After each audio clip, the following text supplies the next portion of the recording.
وحده لا شريك له وأشهد أن محمدا عبده ورسوله أما بعد فإن أحسن الحديث كتاب الله وخير الحدي حدي محمد صلى الله عليه وسلم وشر الأمور محدثاتها وكل محدثة بدعة وكل بدعة ضلالة وكل ضلالة في النار. اللهم صل على محمد وعلى آل محمد كما صليت على إبراهيم وعلى آل إبراهيم إنك حميد مجيد. اللهم بارك على محمد وعلى آل محمد كما باركت على إبراهيم وعلى آل إبراهيم إنك حميد مجيد.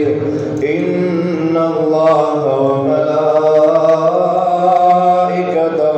يصلون على النبي يا أيها الذين آمنوا صلوا عليه وسلموا تسليما كثيرا. رب اشرح لي صدري ويسر لي أمري واحلل عقدة من لساني يفقهوا قولي. رب زدني علما رب زدني علما رب زدني علما. أما بعد فأعوذ بالله السميع العليم من الشيطان الرجيم. بسم الله الرحمن الرحيم. فلا وربك لا يؤمنون حتى يحكموك فيما شجر بينهم ثم لا يجدوا في أنفسهم حرجا مما قضيت ويسلموا تسليما. ہر قسم کی حمد و ثنا کبریائی بڑھائی تعریفات اکیلے اللہ احکم الحاکمین کے لیے. بے شمار درود و سلام سید الاولین والآخرین امام المجاہدین امام الانبیاء والمرسلین رہبر و رہنما مقتدا و پیشوا امام اعظم قائد اعظم مرشد اعظم جناب محمد رسول اللہ صلی اللہ علیہ وسلم کی ذات اقدس کے لیے. برادران اسلام،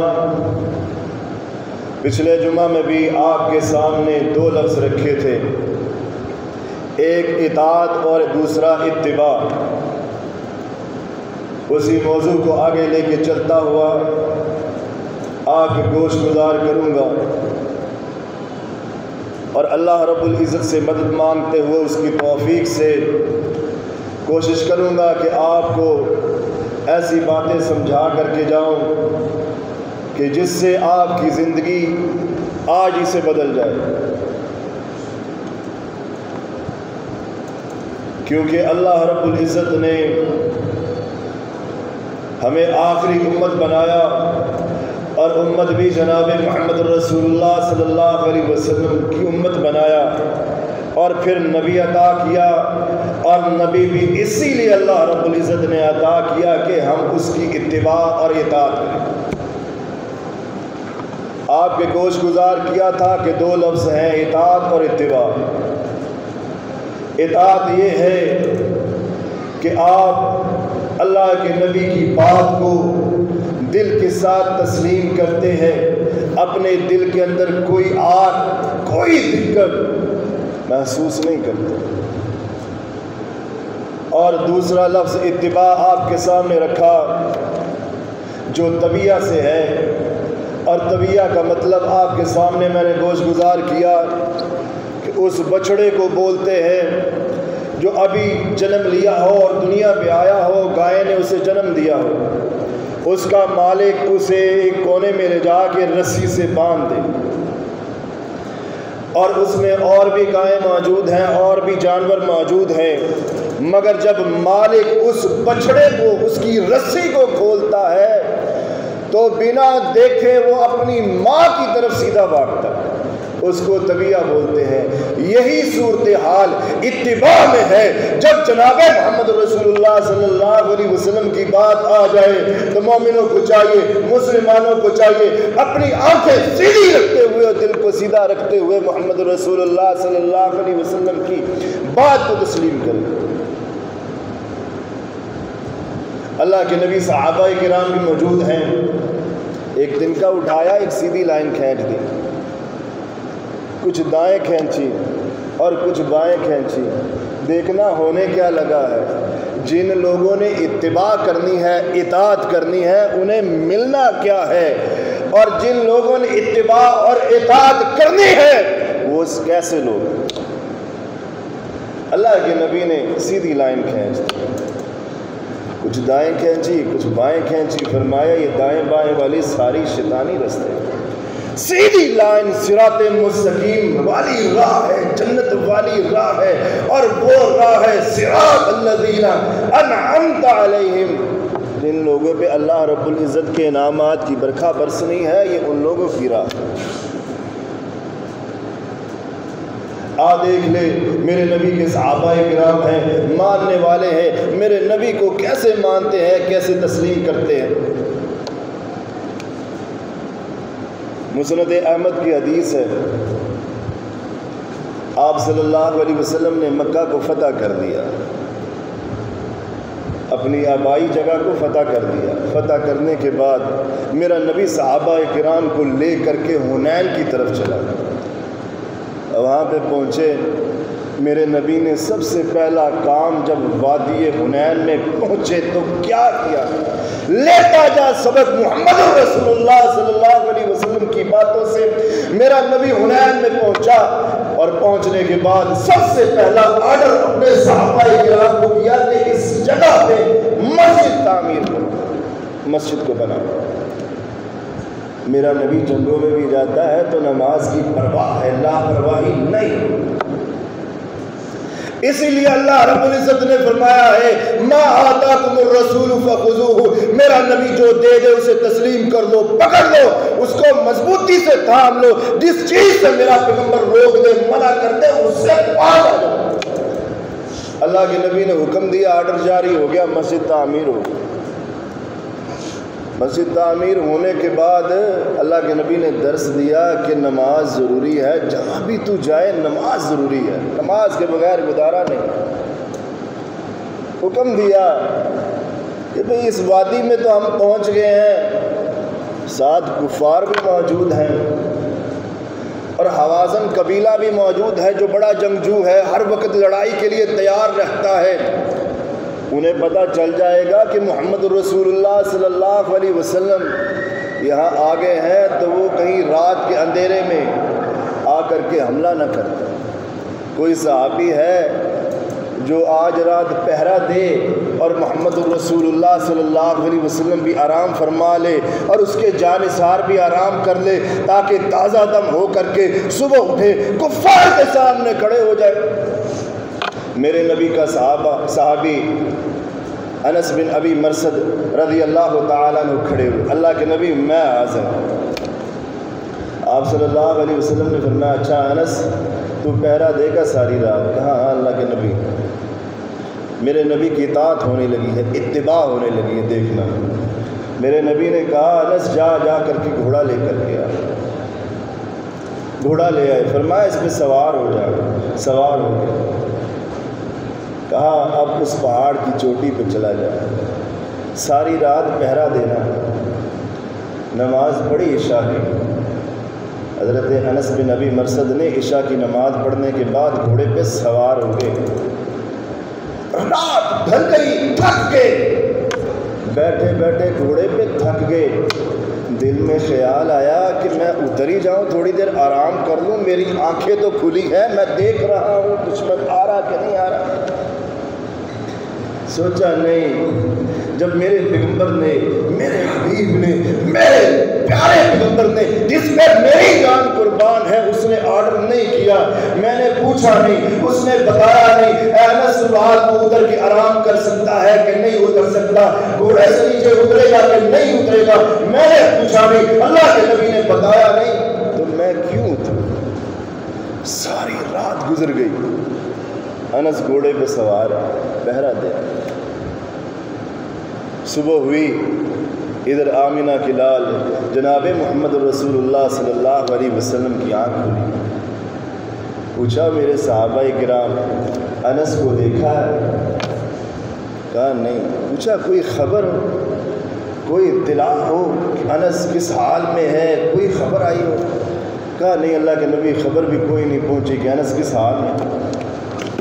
ابھی ادھر گفتگو جاری ہے، اتباع اور اطاعت کی یہ تقاضا دیکھو کس قدر کیا کہ اللہ رب العزت نے جناب محمد رسول اللہ صلی اللہ علیہ وسلم کے ماننے والے کے لیے اللہ رب العزت نے جبریل کو بھیجا، جا جبریل جا کر کے میرے محمد رسول اللہ صلی اللہ علیہ وسلم کو بتا دے تیرا صحابی زندہ ہے اور حیات ہے، سلامت ہے، ابھی آ جائے گا۔ میرے محمد رسول اللہ صلی اللہ علیہ وسلم نے اپنی نگاہوں کو دوڑایا، دیکھا جھاڑیوں کے پیچھے سے گھوڑ سوار آ رہا ہے۔ پاس آئے، اپنے صحابہ کو بھی بتا دیا کہ انس ابھی زندہ حیات ہے۔ پاس آئے، پوچھا انس تیری ڈیوٹی بڑی سخت لگائی ہے اور تیرا جو چہرہ ہے نا یہ بتا رہا ہے کہ تو جو مجاہد نے اپنی ساری رات اللہ کی راہ میں قربان کی اور تو ساری رات جاگتا رہا، تیرا چہرہ بتا رہا۔ حضرت انس کہتے ہیں اللہ کے نبی آپ نے کہا تھا جب، تو پھر میں کیسے ادنا سا غلام سو سکتا ہوں؟ میں تو ساری رات پہرا دیتا رہا۔ پوچھا او انس کہیں رات میں اتر کے آرام بھی کیا کہ نہیں کیا؟ انس کہتے ہیں اللہ کے نبی آپ کے لب مبارک نے، ہونٹوں نے حرکت نہیں کی اور مجھے بتایا نہیں کہ میں نے اتر کے آرام بھی کرنا ہے یا نہیں کرنا، میں نے پوچھا نہیں، آپ نے بتایا نہیں، ساری رات گھوڑے کی پیٹھ کے اوپر گزاری میں نے۔ اللہ کے نبی نے فرمایا انس تیرے لیے پھر جنت کی بشارت ہے۔ ایک رات محمد رسول اللہ صلی اللہ علیہ وسلم کی اتباع میں گزاری، اللہ کے نبی نے اس کے لیے جنت کی بشارت لکھ دی، فرمایا تو جنتی ہے۔ اور صحابہ کرام بھی اپنی زندگیوں کو اللہ کے نبی کے ایک اشارے پر اور اللہ کے حکم پہ قربان کرنے والے۔ پوچھا اللہ کے نبی جو خوشخبری دے رہے ہیں نا، ہو سکتا ہے کل کو میں فوت ہو جاؤں یا آپ فوت ہو جائیں، دونوں میں سے ایک چلا جائے، یا میری زندگی میں دوبارہ کوئی گناہ غلطیاں آ جائے تو پھر کیا بنے گا؟ کیا میرے لیے بشارت برقرار رہے گی یا نہیں؟ آپ صلی اللہ علیہ وسلم نے فرمایا انس تو غلطی بھی کر لے، گناہ بھی کر لے، محمد رسول اللہ صلی اللہ علیہ وسلم کی رات میں ایک رات اس کے ماننے پہ تو نے گزاری ہے، اللہ نے تیرے لیے جنت لکھ دی۔ تو اور ہم کہاں پہنچے، ہم کہاں کھڑے ہیں؟ دیکھ لے محمد رسول اللہ صلی اللہ علیہ وسلم اپنے صحابہ کرام میں بیٹھے ہیں، فرما رہے ہیں کل امتی یدخلون الجنت الا من ابا، قیل من ابا فقد اعطانی دخل الجنہ ومن عصانی فقد ابا۔ میرے نبی بیٹھے اپنے صحابہ کرام میں، فرمایا میرے صحابہ کرام میری ساری کی ساری امت جنت میں جائے گی، مگر وہ نہیں جائے گا، وہ شخص نہیں جائے گا جس نے جنت سے جانے سے انکار کر دیا۔ تڑپ اٹھے صحابہ کرام، اللہ کے نبی وہ بھی کوئی بدبخت ہے، بد نصیب انسان ہے جو جنت سے جانے سے انکار کرے گا؟ کہا ہاں اللہ کے نبی وہ بدنصیب کون ہے؟ فرمایا وہ بدنصیب وہ شخص ہے جس نے میری نافرمانی کی، میری بات کو تسلیم نہیں کیا، وہ بدنصیب ہے، وہ جنت میں نہیں جانا چاہتا، وہ جنت میں نہیں جائے گا جو محمد رسول اللہ صلی اللہ علیہ وسلم کی بات پر نہیں مانے گا۔ تو لاکھ کہتا رہے اللہ کے نبی پہ میں قربان، میری جان قربان، میرا سب کچھ قربان، مجھے بڑے پیارے گھر میں اولاد بھی موجود ہونا، ماں باپ کو بے شک کہتی رہے امی میں آپ کے جوتوں پہ قربان، میں آپ کے ان رستوں پہ قربان جہاں پہ آپ نے پاؤں لگائے ہو، مگر کوئی فرما برداری نہ ہو، ماں کو گالی گلوچ، بوڑھا ہونے پہ گھر سے باہر دھکے مار کے نکال دینا، کیسی فرما برداری؟ کوئی فرما برداری نہیں۔ یہ شخص انکار کر رہا ہے محمد رسول اللہ صلی اللہ علیہ وسلم کی بات کو نہ، اور صحابہ کرام نے فرمایا اللہ کے نبی یہ نافرمانی کر کے جنت میں نہیں جانا چاہتا ہے، تو کون شخص ہے جو جنت میں جانا چاہتا ہے؟ آپ صلی اللہ علیہ وسلم نے فرمایا فمن اطاعنی دخل الجنہ، جس نے میری بات مانی، میری اتباع کی، اللہ رب العزت کی طرف سے آئے ہوئے احکامات کو مان لیا، وہ جنت میں جانا چاہتا ہے، کیونکہ اللہ رب العزت نے قرآن پاک میں یہ بات ارشاد فرمائی ہے وَمَن يُطِعِ اللَّهَ وَرَسُولَهُ فَقَدْ عَطَاعَ اللَّهُ، اللہ رب العزت نے یہ بات کہی ہے کہ جس نے میرے محمد کی بات کو مانا ہے نا، اس نے میری بات کو مانا، اور اللہ رب العزت نے فرمایا جو میری محمد کی بات کو مانتا ہے میں اس سے محبت کرتا ہوں۔ دیکھ لے تو میں کتنے کس قدر ہے کہ نبی کی حدیث تلاش کریں یا نہ کریں، اپنی زندگی کو گزار رہے ہیں، اپنے لیل و نہار زندگی کے گزرتے جا رہے ہیں، کبھی ہم نے یہ بات سوچی ہے ہمارا کھانا پینا اوڑھنا لباس اور جس بستر پہ تو سوتا ہے کیا وہ حلال کا ہے یا نہیں ہے؟ وہ حلال کا ہے یا نہیں ہے؟ کیونکہ یہاں پہ لوگ حرام کما کر کے، وہ جانور لے کر کے، حرام کی کمائی سے لے کے، اللہ کا نام لے کے اسے ذبح کرتے اور حلال کرتے، اور حرام کی کمائی اکٹھی کر کے حج بیت اللہ کے لیے جاتے ہیں اور اس کی زیارت کے لیے جاتے ہیں، کہاں کس قدر وہ قبول کرتا ہے۔ دیکھ لے ہماری یہ صورتحال ہے، مگر جناب محمد رسول اللہ صلی اللہ علیہ وسلم کے وہ صحابہ کرام جن کی صورتحال کو تبدیل کیا، جن کی پرورش کی، جنہیں بتایا اور سمجھایا جناب محمد رسول اللہ صلی اللہ علیہ وسلم نے، ان کی صورتحال حضرت کعب رضی اللہ تعالی گھر میں آئے، اہلیہ نے لا کر کے گوشت کا کٹورا سامنے رکھ دیا کہ لے میرے سر کے تاج، کھانا تناول فرمائے۔ کعب پریشان ہو گئے، اللہ کے نبی کا صحابی ہے، دیکھ لے کس قدر پرواہ ہے کہ میرے پیٹ کے اندر جانے والا لقمہ کہیں حرام کا تو نہیں۔ وہ ایک شخص ہے، وہ کسی نے صدقہ اسے دے دیا تو اچھا خاصا، حالانکہ اسے صدقہ نہیں لگتا، کیونکہ ہم پرواہ نہیں نہ کرتے۔ آپ کو ایک مثال دے کے سمجھانے لگا، کیونکہ ہم پرواہ نہیں کرتے، حلال آئے حرام آئے، کماؤ گے تم، کھائیں گے ہم۔ اس شخص نے صدقہ لے کر کے اسے بولا کہ بھئی یہ صدقہ اللہ کی راہ میں دے دے۔ اس نے وہ صدقہ لیا اور جا کے گھر بچوں کو کھلا دیا۔ اتنے کا وہ صدقہ نہیں پڑا جتنے کی بچوں کے لیے دوائیاں آ گئی۔ آج تیرے گھر میں تیرے ماں باپ بیمار ہیں، تیرے بچے بیمار ہیں، کہیں غور کر لے، کہیں توجہ کر لے، کہیں حرام کا لقمہ ان کے منہ پہ تو نہیں ڈال رہا، حرام کا لباس تو نہیں پہنا رہا۔ اللہ کے نبی کا صحابی ہے، سامنے کٹورا آیا ہے سالن کا، گوشت کا۔ کعب رضی اللہ تعالیٰ نے پریشان ہو گئے، میں نے تو گوشت لا کر کے نہیں دیا، یہ سالن گوشت آیا کہاں سے؟ پوچھا اہلیہ سے، کیوں اللہ والی میں تو لے کے بھی نہیں آیا، تو نے یہ کس کا جانور پکڑا، کہاں سے گوشت آیا؟ پوچھا گھر میں باہر سے چیز آئی ہے؟ کیونکہ ہمارے گھر میں آئے جیسی بھی آئے، حلال ہو حرام ہو، ہم کہتے بس جائے۔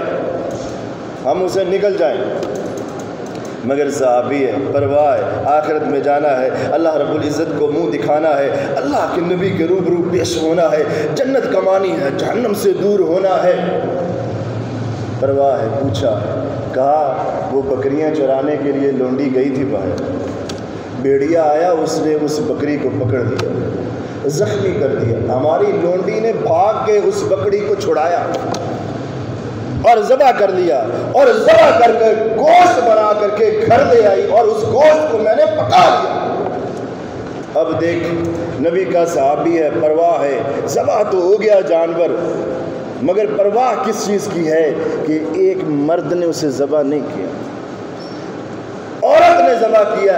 کیا عورت کا ذبیحہ جائز ہے کہ نہیں جائز؟ دماغ میں سوچ آ گئی۔ کہتا ہے کعب رضی اللہ تعالیٰ عنہ، کوئی ایک نوالا بھی نہیں اٹھانا، ایک بوٹی اور ایک نوالا بھی اس سالن میں نہیں لگانا، میں ابھی آیا محمد رسول اللہ صلی اللہ علیہ وسلم کی بات سن کے، مسئلہ پوچھ کے آیا، اور وہ محمد رسول اللہ صلی اللہ علیہ وسلم جن کا قول فعل تقریر دین ہے، اور جب وہ محمد صلی اللہ علیہ وسلم بولتے ہیں، جب عرش معلیٰ سے اللہ رب العزت پیغام بھیجتا اور جبریل آتا، اللہ کے نبی گھر میں یہ معاملہ ہوا ہے، گوشت پکا ہے اور ہماری لونڈی نے اس جانور کو ذبح کیا ہے، تو ہم کھا لیں یا نہ کھا لیں، کیا کریں؟ آپ صلی اللہ علیہ وسلم نے فرمایا کہ جاؤ جا کر کے کھا لو، جس طرح مرد کا ذبیحہ جائز ہے اسی طرح عورت کا بھی ذبیحہ جائز ہے، کھا سکتے ہیں۔ پرواہ تھی کہ کہیں میرے پیٹ میں، میرے بچوں کے پیٹ میں ناجائز مال تو نہیں چلا جائے گا۔ یہ ہے میرے محمد رسول اللہ صلی اللہ علیہ وسلم کے ماننے والے، اور اللہ رب العزت کہتا ہے انہی کے بارے میں، وَمَن يُطِعِ اللَّهَ وَرَسُولَهُ فَقَدْ عَطَاعَ اللَّهَ وَمَن يُطِعِ اللَّهَ وَرَسُولَهُ فَأُولَٰئِكَ مَعَ الَّذِينَ أَنْعَمَ اللَّهُ عَلَيْهِم مِّنَ النَّبِيِّينَ وَالصِّدِّيقِينَ وَالشُّهَدَاءِ وَالصَّالِحِينَ۔ اللہ کہتے ہیں یہ ہے میرے نبی کے صحابہ کرام جو میرے نبی کی اس طرح اتباع اور پیروی کرتے ہیں، انہیں میں نے جنت دینی ہے، اور جنت میں نبیوں کا ساتھ دینا ہے، صدیقین کا ساتھ دینا ہے، شہداء کا ساتھ ملنا ہے ان لوگوں۔ آؤ آخری بات کر کے بات کو ختم کر دیتا ہوں۔ اس بات کو سننے کے بعد شاید کہ ہمارے دلوں کی زندگی بدل جائے اور ہم کچھ بدل جائے۔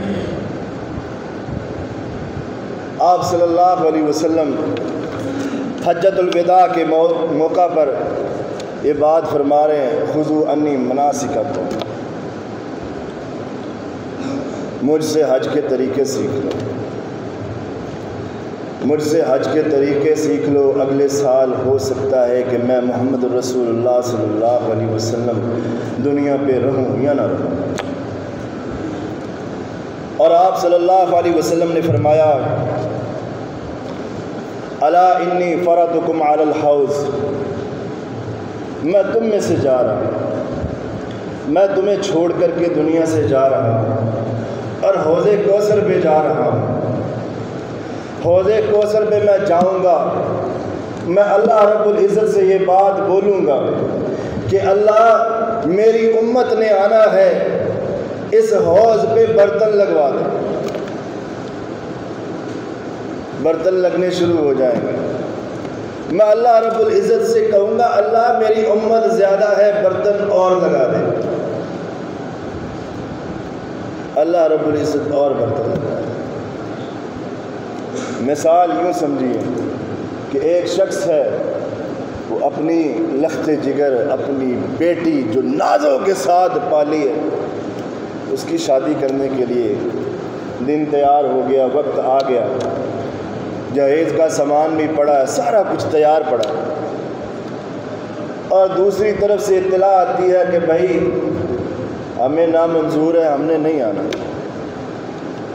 ہم نے شادی پہ نہیں پہنچنا۔ اس باپ کی کیا صورتحال ہوگی؟ اس بچی جس کی شادی ہے اس پہ کیا گزرے گی؟ سوچے گی کہ لوگوں کے تانوں نے مجھے مار دینا، شاید مجھ میں کوئی خامی تھی کہ اس وجہ سے میری شادی نہیں ہو سکی۔ آپ صلی اللہ علیہ وسلم نے فرمایا میں اللہ کو کہوں گا اللہ برتن اور لگا دے اور پیالے لگا دیے جائیں، میری امت نے آنا، میں وہاں پہ تمہارا انتظار کروں، آج کے جانے کے بعد میں وہاں پہ برتن لگانے شروع کروا دوں، اور قیامت آنے تک جب تک تم نے میرے پاس پہنچنا ہے میں حوض کوثر پر برتن لگواتا چلا جاؤں اور برتن زیادہ ہوتے چلے جائیں، اور جب روز محشر تم نے میرے پاس آنا ہو تو برتن زیادہ ہو اور میری امت میرے پاس آئے ہی نہ۔ حدیث کے الفاظ ہے فلا تزودوا عنی، کہ آپ صلی اللہ علیہ وسلم نے فرمایا، اتنے سخت الفاظ ہیں اور یہ حدیث انتہائی دردناک ہے، تیری دل کی زندگی کو یہ جھنجھوڑ کر کے رکھ دے دی۔ جو تو کہتا ہے نا مجھے اللہ کے نبی سے بڑا پیار ہے، بڑا پیار ہے، مرنے کے لیے تیار۔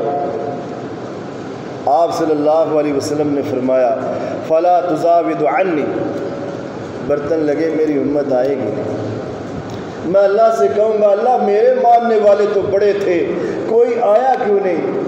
اور اللہ ابھی مجھ سے سوال کرے اے محمد برتن تو تم لگواتے چلے گئے ہو، تمہاری امت کہاں؟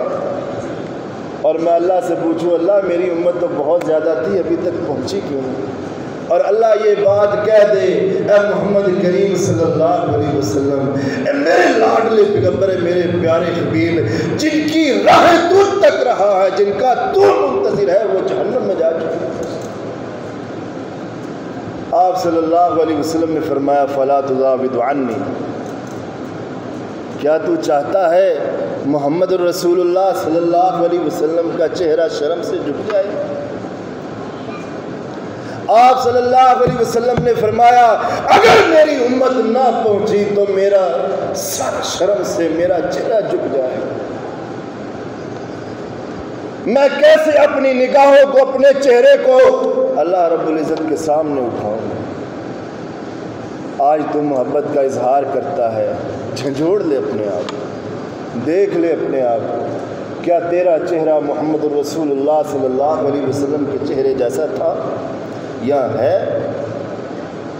میرے پیغمبر کا کائنات میں سب سے حسین و جمیل چہرہ تھا، اور اس چہرے پہ داڑھی تھی، اور میرے نبی نے داڑھی کے ساتھ نمازیں پڑھی،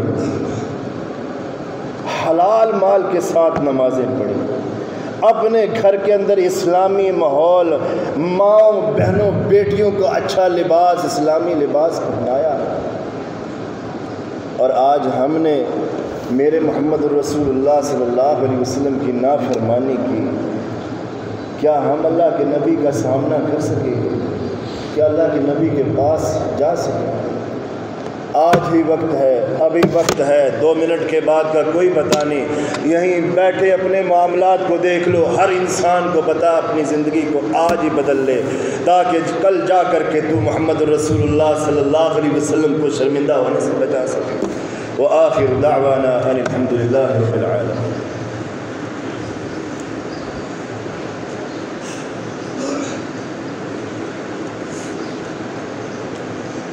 الحمد للہ